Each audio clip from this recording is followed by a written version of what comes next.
Greek no karango ma bende kama piny Greek no chiwne thuolo mar chako goyo papers mag kata ballot papers makamagieki. Kaeto penjo machielo maduong' bende en gimomiyo commissioners mag IBC no nyis mana wach chopo mag ballot papers achiel kata phase 1 otieno machieng' tich adek manero otieno ma piny orugodo odiochieng' noero manyoro ka kinde mokalo pok no nyisi magi gin penjo mang'eny ma bende ipenjo duol noero mar IBC mondo odwoki ayanga ka jo Kenya dwaro adieri ma bende kata hikruok makare ma duol nieri nyalo bedo godo ne yiero.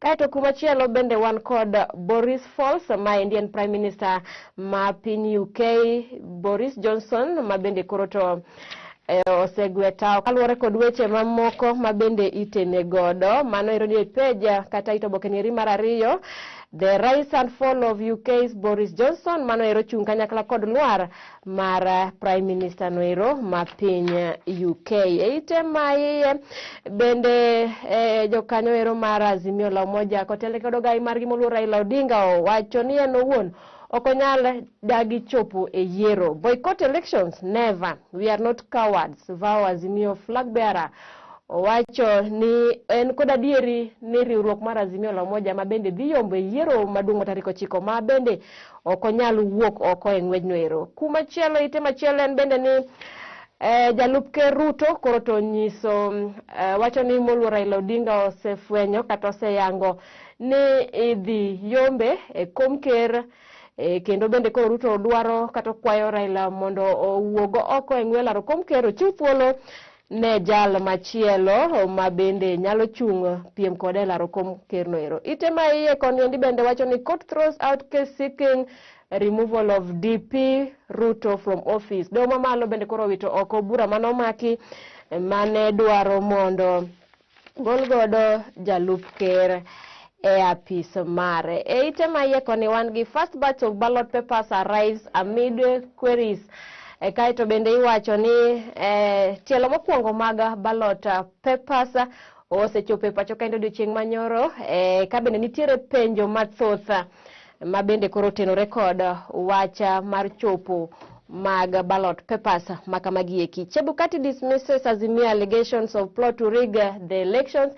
Kuma bende jakom mar IBC moluor Wafula Chebukati bende koro kwedo mokalo weche ma bende riwruog Azimio la Umoja koro to lieko ni nitiere chenro mar kwalo ombulu ka bende chenro ma bende nichiteno godo jatend Ford Kenya mano ero Migosi Moses Wetangula kane iwacho no tenore kod kambi no ero ma piny Greek ma bende koro loso kata goyo ballot papers ma bende ibiro tigo de pacho kaendi. Wan kod weche mamoko iye kor koniendi moriwo kanyakla weche gweko mag pach jondiko kod pach josomo, weche gweko mag dusruok.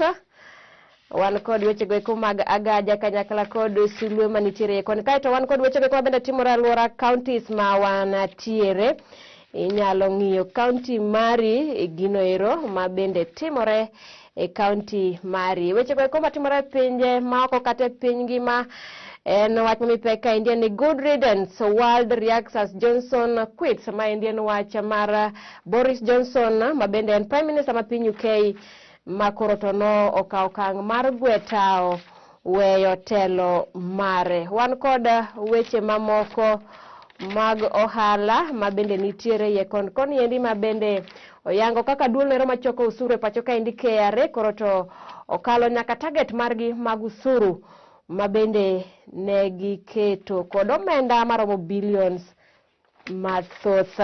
Wan kod weche mamoko ma bende oriwo kanyakla weche mag tuke kuma bende Nick Mwenda ma Indian president ma duol nero mar FKF machon ma bende koro to nyande no osewe thuolo kata nyocha osewe thuolo kaluwore kod wacha mani miene godo mag lal mag omenda kata tiyo marach mag omenda. Kata kamano wach ma kama indi pok oweye kaluwore ni koro odhi chako wach ma kama ochako duogone wach corruption charges nieri ochako duogo kendo ka bende idwa ni mondo timne nonro kendo. Kaeto bende weche mag tuke mamoko en we don't fear Namibia, we respect them, says Odera ma Indian coach mar rugby mar Simbas ka bende koro gihikore ne tuke kuma gidhi rado kod piny ero mar Namibia.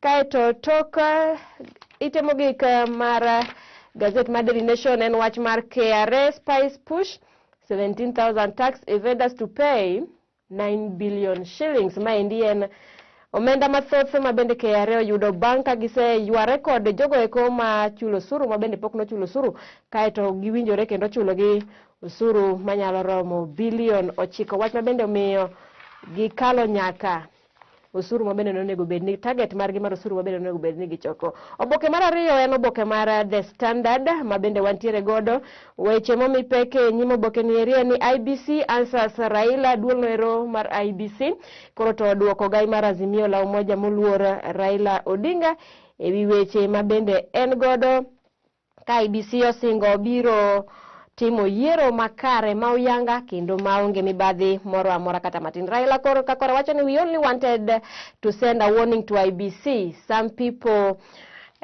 wrote that we were planning to boycott the elections. We cannot do this when the victory is ours. Ma Indian wach pana wacho boke mar The Daily Nation. Raila wacho ni ok ginyalo weyo mok gichopo e yiero kata matin, kuma bende giwacho ni en riwruogno ero mar Azimio la Umoja riwruogno ero madhi yombo e yiero maduong'. Ite mar ang'wen ni COVID-19 jab less effective on fat people, new study shows. Ma Indian nonro ma bende koro tim manyien ma yango ni chanjo mag COVID-19 ok tim makare jogo eko bende ni del mang'eny kata jogo eko ma bende chwe. Ite machielo en piny ngima no bedo kod nyasi mar odiochieng Kiswahili kanyo ero. Kaeto bende ite machielo ni IBC receives first batch of ballot papers amid gazettement queries. IBC bende koro noseyudo ballot papers tielo mokwongo kata obedo ni nitiere penjo mathoth gima omiyo ne okogo wach makama indi gazette kata notice makama ne oket ne jo Kenya gazette. Wach machielo ni Chebukati pod dhi nyime kod dagi weche go mag kuo mag ombulu kaka nosili kod jokanyo kata kweth nero mar Azimio la Umoja. Wach gweta mar Prime Minister mano ero ma piny UK Boris Johnson bende nitiere ite mai kono ero. Ruto now ask Azimio to make up mind on taking part in elections. Kama wach ma wasewacho kata ne wasenene The Daily Nation kuma Ruto koro to nyiso moluor Raila Odinga mondo owache chung' mare weche go mag yiero. Ka kamano to chiw thuolo owere kod weche mag yiero, chiw thuolo ne ng'ama chielo chung' mondo olar komno ero. Ite ma iye wan kod cartoon kaeto wan kod weche go bende timore counties magwe. County ma Kisumu en ni nitiere obila koro chako timo nonro makare kendo osechako timo peda mager mar manyo jogo eko ma bende yande nomonjo dala gavana ma county ma Kisumu mayudore Seme kendo kwalo lewni kanyakla kod chiemo. Nitiere weche matimore counties mamoko mathoth ma bende inyalo kao gazette mari kaeto isomo kendo iyudo. Wan kod weche go eko mag dusruok kaeto wan kod weche mathoth moting'o pach jondiko kod pach josomo. Wan kod weche go eko mag ohala, weche matimore e piny ngima ni DRC piny ero ma Democratic Republic of Congo kanyakla kod Rwanda koro to yie duoko liet mag ywaruok chien e piny no ero. Wan kod weche mamoko matimore, wan kod weche mag sulwe kanyakla kod Agaja kaeto wan kod weche go eko mag tuke ma bende koro yango kaka club nero mar rugby ma pacho kaendi mano endo the Simbas koro ni kod adieri ni gidhi yombo tugo margi kod piny mar Namibia. Kaeto janeno Malore TV magi ekigin weche go eko manitie nonro mag oboke mabende ne walieko alieka matin kwa mi gombo kata siso mondo iring mapiyo duka ikaw oboke mari isoma ine penjo mabende jo Kenya penjo duono ero mar IBC ine chaos kata koko manitiere duono isom weche mathoth nyaka mago eko mag counties kod tuke manitiere gi seche gieki. Oriti uru masani nyinga Lorin Manyala.